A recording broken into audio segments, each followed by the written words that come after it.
Welcome back everyone, it's Eric from Raricani, and here today we are back with another Vivid Voltage deck profile.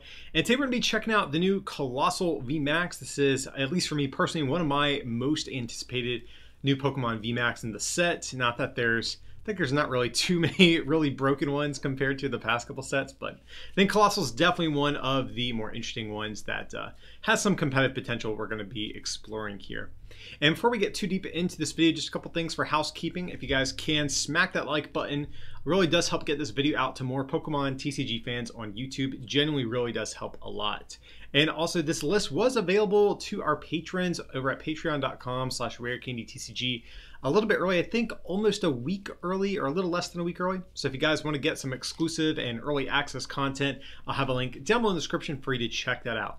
And also, if you're interested in seeing Coalossal in some games, we will have a live match being uploaded in the next day or so. So check back for that. I'll have a link down below in the description to that as well whenever that video is live. But getting on to the actual deck profile itself here. Up first, we have 4 copies of Coalossal V. Of course, we do need this before we can evolve into the VMAX.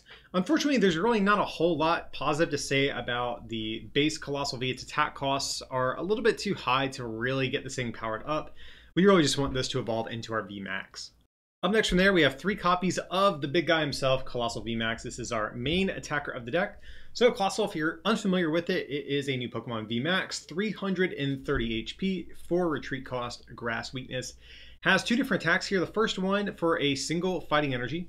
You discard the top card of your deck, and if it's a fighting energy, it is 40 plus 90 more, and you get to attach. Or actually, I should say it's any energy, not just basic fighting. So that even applies to the stone energy as well. So yeah, we can get our Coalossals powered up a little bit quicker with this, and also just hit for some decent damage. 130 base damage is fine. We can actually one-shot Pikarom, we can one-shot Raichu, Alolan Raichu, Bolton V. I mean, this thing's gonna pretty much nuke anything in Pikarom. But also too, if we have a martial arts dojo and we can do 170, we can actually one-shot a clean Eternus VMAX with just a single fighting energy. So that's pretty cool. So I really like this first attack. It's low maintenance. It gets the guy powered up pretty quickly, but it does have a second attack for 3 fighting and a colorist is 240. So even though this is kind of a hefty attack cost that Coalossal has, combined with its first attack, we can actually get this thing up and running, I think fairly easily to maybe come in and get, just do a big attack here if we ever need to. Up next from there, though, we do have 1 copy of Galarian Sirfetch'd V. This is going to be a backup attacker we're going to be choosing to run. So the reason we are running Sirfetch'd here is because Zamazenta V is going to be an issue for this deck, and we need a way to get around that pesky ability. Of course, Sirfetch'd V is not a VMAX, so we are going to be able to attack Zamazenta. So Sirfetch'd here has this ability whenever it's on your bench becomes your active. We can move any fighting energy from our other Pokemon to it, and it's only attack for 2 fighting colorists, does 200, and it can't attack next turn. So if a martial arts dojo is in play, we can do 240, and of course if we're behind on prizes, we're going to be hitting 240, which can one-shot a Zamazenta V. And also sometimes too, maybe just attacking with a 2-prizer instead of a 3-prizer can be nice. But like I said, mainly more so for dealing with Zamazenta V. Up next from there, another very important card in the list, that's going to be 2 copies of Oranguru. So Oranguru has, of course, that Primate Wisdom ability. It's seen a ton of play up until this point, but it's especially good with Coalossal VMAX because Primate Wisdom, you get to put a card from hand on top of your deck. I should say replace it with the top card of your deck. So what this means is if we're going to attack with Coalossal using its first attack, we can attach our energy for turn, then use Primate Wisdom to put another energy on top of our deck, discard it, and attach it with Coalossal to get its damage buff. So we're running the 2 copies just because we really don't want to prize this thing or have it get knocked out early or something like that. We really pretty much always want one of these in play if possible. Up next from there, we have 3 copies of the new Jirachi from Vivid Voltage. This is one of these new amazing rare cards. And though this card does have a very strong attack, we are not going to be using it at all. We are just playing Jirachi for its ability here. We get to look at the top 2 cards of our deck, pick one, put the other back on top.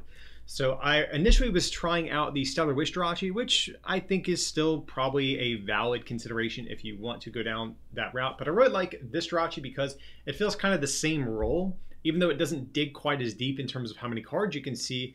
I like it because it actually has synergy with Coalossal's attack. So we can look at the top 2 cards of our deck, pick maybe a supporter, just as an example, and then if we have an energy there, we can put that back on top, and we can do a bunch of damage with Colossal and accelerate some energy. So I think this Jirachi has a little bit more synergy as opposed to the team up one with our Colossal VMAX here. Up next from there, we have one copy of Dedenne GX. Of course, for that Dede changeability, just discard our hand, draw 6. We also have a copy of Crobat V to draw until we have 6 cards. And then the last of our bench-sitting 2-prize support Pokemon is going to be a copy of Eldegoss V. Of course, Eldegoss is going to allow us to get a supporter from discard back into our hand. So we do play a couple of supporters that are outside of the normal Research Marnie combo. So especially with Mallow and Lana in particular, that's a card we do want to be able to get back and reuse if we have to discard some early on. But going into our supporters, we have 4 copies of Professor's Research, of course, just to discard our hand and draw 7. And likewise, we also have 4 copies of Marnie, a very, very standard draw engine that we have here. We also have 3 copies of Boss's Orders, of course, just to choose what we want to attack into.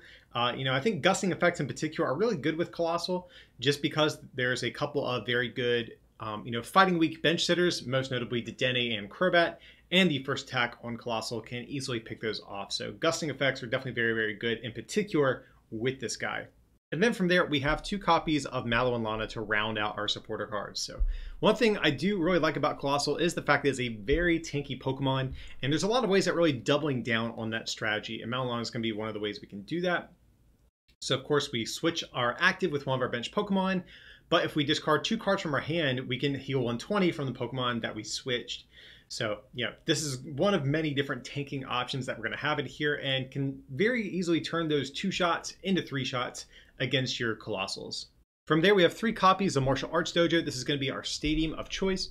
So the damage that is from our fighting Pokemon with basic fighting energy attached do 10 more damage.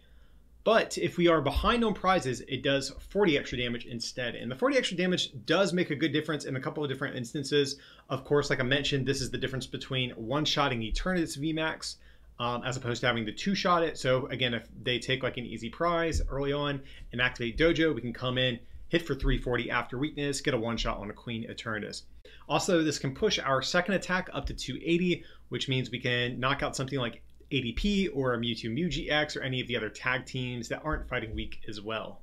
Up next from there, we have 4 copies of Quick Ball in the deck. So it's a item card, of course. We discard a card from our hand, search our deck for a basic Pokemon. Standard stuff here. But we do have some other Pokemon search cards in the deck. We have 2 copies of Pokemon Communication, and we also have 2 copies of Great Ball. So kind of a weird split here between these, but I experimented with lists that had 4 Communication, some that had 4 Great Ball, and honestly, neither one feels particularly better than the other.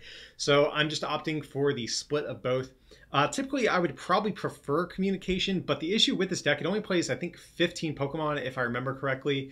So Communication, it's one of those cards that only works when you play a lot of Pokemon in your list, because you put a Pokemon from hand back into your deck and search your deck for a different one. And when you're playing a low amount of Pokemon, sometimes you're not going to have one in hand to actually put back. Likewise, Great Ball also kind of has its own downsides as well. You look at the top 7 cards of your deck, pick a Pokemon you find there. But sometimes, again, when you're playing a low Pokemon account, sometimes Great Ball doesn't hit every time. So yeah, I'm really not sure which of these I hate less. Really, that's what it comes down to. But we need a way at searching out our VMAXs. So we have to run some combination of these or one over the other. So right now I'm opting for the split, but feel free to experiment, guys. I'm really not sure right now at the time of recording which one I prefer more. Up next, we have 2 copies of Buff Padding, one of our other tanking cards that we have. So Buff Padding I really like because it increases our HP of Pokemon that have 4 retreat cost. So of course we can throw this on Colossal VMAX and gets plus 50 HP because it does have 4 retreat. And now we effectively have max HP of 380, which is insane right now in the Pokemon TCG. Up next from there, we have 2 copies of Air Balloon as our other Pokemon tools are running. Air Balloon, of course, is going to reduce our retreat cost by 2. This is going to be good for most notably Jirachis, but this of course can also go on anything else like a Rangaroo, Crobat, etc. Up next from there, though, we have 3 copies of Switch in the deck. So a lot of our Pokemon are a little bit awkward to, retreat with. Rangaroo has a 2 retreat cost. Of course, Colossal has a 4 retreat cost. And, Switch, just another way we can more easily maneuver our board around a little bit. And to round out our trainer cards, we have one copy of Reset Stamp as well. So of course, Reset Stamp, we force our opponent to shuffle their hand into their deck, draw equal to the amount of prizes they have remaining. So whenever they do eventually knock out a Colossal, we can Reset Stamp them, disrupt their hand a little bit. Going on to our energies, we of course have 4 copies of the new Stone Fighting Energy. It's a new special energy that we're getting in Vivid Voltage, and it says it provides a fighting energy, but when it's attached to a fighting Pokemon, they take 20 less damage from attacks. So let's say we have 2 of these on a Colossal, plus buff padding. That effectively buffs our HP to 420, is that right? Because 330 plus 50 is 380, 400, 420 if you have 2 of these. But even just one of these, having an effective total amount of HP of 400 is very difficult for a lot of decks to actually deal with. So very rarely is Colossal going to be one-shot by anything that's not a grass type, really. Up next from there, we still have some copies of Basic Fighting Energy. We're going to be playing 8 in total to round out this list. So even though Colossal is kind of a low maintenance attacker, we still need to run a decent amount of energy just to be able to find them to put back on top of our deck with a Oranguru here. So that's why we're still kind of playing the somewhat heavier count of basic fightings as well. And that's going to round out our list here for the Colossal VMAX deck. Like I said, guys, I do think this is one of the more promising new VMAXs that we're getting in the new set. Just because there's so many good Pokemon that Colossal can hit for good numbers against right now, most notably Pikarom and Eternatus, which are both very popular cards at the time of recording right now. And just in general, against other decks, Colossal is just a really nice, tanky Pokemon. Again, being able to force your opponent to do more than 400 damage to knock you out in one shot is really, really impressive. And if they can't, we have a lot of ways at healing and ensuring these things can stay alive. So definitely, I think one of the cooler new decks that is going to be coming out of Vivid Voltage. And that's going to wrap up today's video, guys. Of course, if you can, smack that like button and subscribe to the channel. And if you can, consider supporting this channel as well by becoming a patron over at patreon.com/rarecandytcg or by picking up some merch from our online store at rarecandytcg.com. It would mean a lot. But as always, thanks so much for watching, and we'll see you next time.